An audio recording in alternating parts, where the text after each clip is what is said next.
Baik.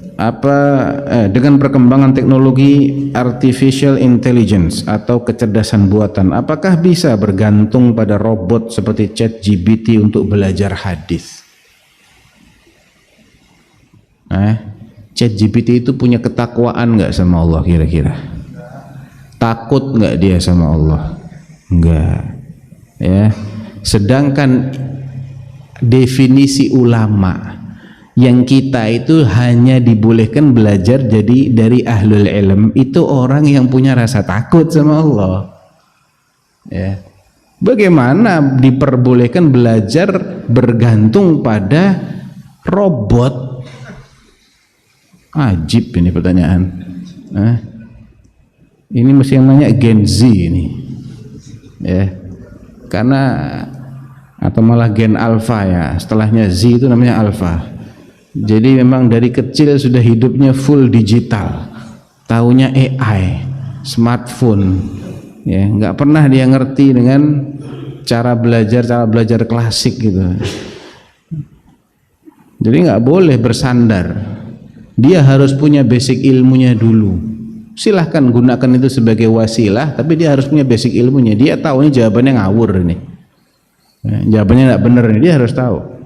Karena AI itu juga belajar dari data-data yang dihimpun, tergantung promnya apa ya, istilahnya promnya itu apa ya, batasan-batasan yang disampaikan dulu. Saya mau penjelasan tentang hadis ini menurut siapa dulu? Menurut siapa dulu? Akidah pun itu kalau nggak dikasih prom yang jelas, dia bisa jawab pakai versinya akidah A, akidah B, kelompok A, kelompok B, kelompok C, menurut siapa dulu gitu loh. Nah, dia ini nggak punya iman, nggak punya takwa dia. Dia nggak tahu yang tanya ini nawaitunya apa, nggak tahu dia. Ini pembunuh nih ya. Dia sudah menyiapkan senjatanya. Dia mau tanya, boleh nggak saya bunuh orang yang jahat itu? Kira-kira dibilang apa? Boleh. Padahal yang dimaksud jahat siapa nggak diterangkan. Jadi tidak boleh orang minta fatwa kepada orang yang tidak mengerti keadaan yang meminta fatwa.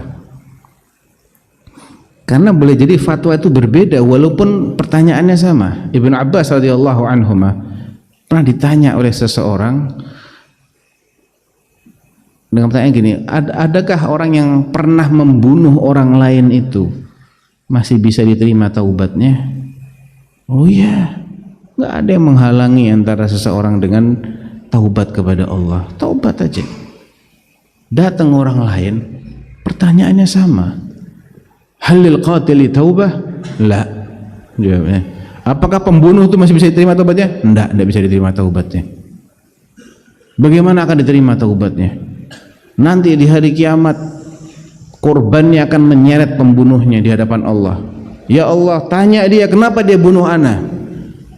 Kira-kira maka Allah akan memerintahkan agar si korban mengambil kebaikan pembunuhnya. Kata Nabi, kira-kira akan disisakan nggak kebaikannya? Sahabat-sahabatnya Ibnu Abbas, murid-muridnya bingung. Dia bilang, ya Ibnu Abbas, tadi yang pertama tanya kamu jawab ada taubatnya, yang kedua kamu jawab gak ada taubatnya. Gimana pertanyaannya sama?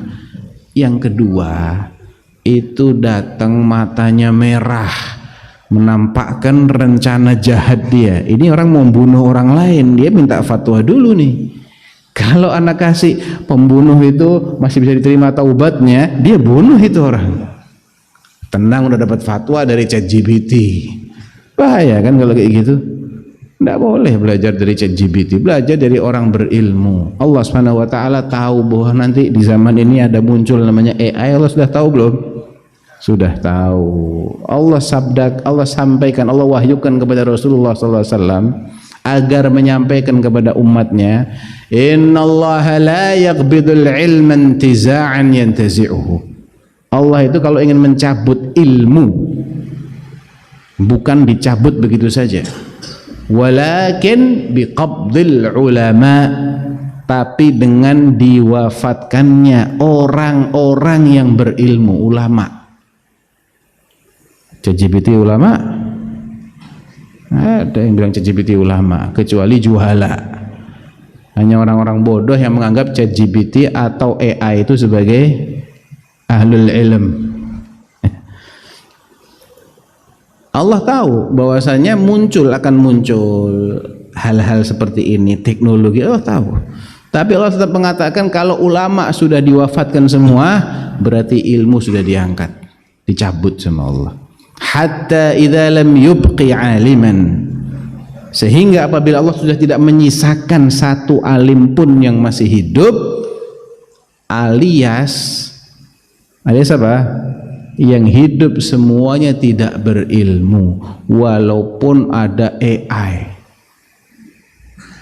walaupun kitab-kitabnya ada, walaupun videonya banyak di YouTube, walaupun kajiannya ditayangkan di TV-TV, tapi orangnya sudah mati semua. Itu termasuk yang dimaksud oleh hadis ini. Walaupun kitabnya ada, walaupun videonya ada, walaupun tayangannya masih mengudara, walaupun AI-nya ada, tapi orangnya sudah mati semua yang berilmu. Yang terjadi adalah ittakhadhan nasu ru'usan juhala. Nanti manusia akan mengangkat orang-orang jahil sebagai pemimpin mereka. Fasu'ilu, lalu ditanya. Yang namanya pemimpin itu mesti ditanya, tidak mungkin. Dan yang namanya pertanyaan itu mesti akan muncul. Tidak bisa AI menjawab semua pertanyaan, tidak bisa.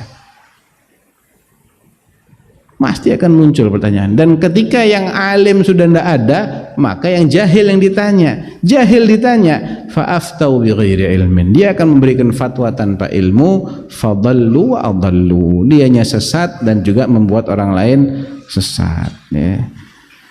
Ini isyarat bahwasanya ilmu syar'i nggak bisa dipelajari dengan baik dan benar hanya dari kitab, hanya dari nyimak YouTube, hanya dari dengerin kajian tanpa bertanya kepada yang bersangkutan. Karena kadang kita ini salah paham ketika baca, betul nggak? Bacaannya teksnya benar, kitanya yang salah baca. Akibatnya apa? Salah paham. Bisa itu buku ngoreksi kita, salah antum bacanya, jangan begini bacanya. Nggak bisa kan?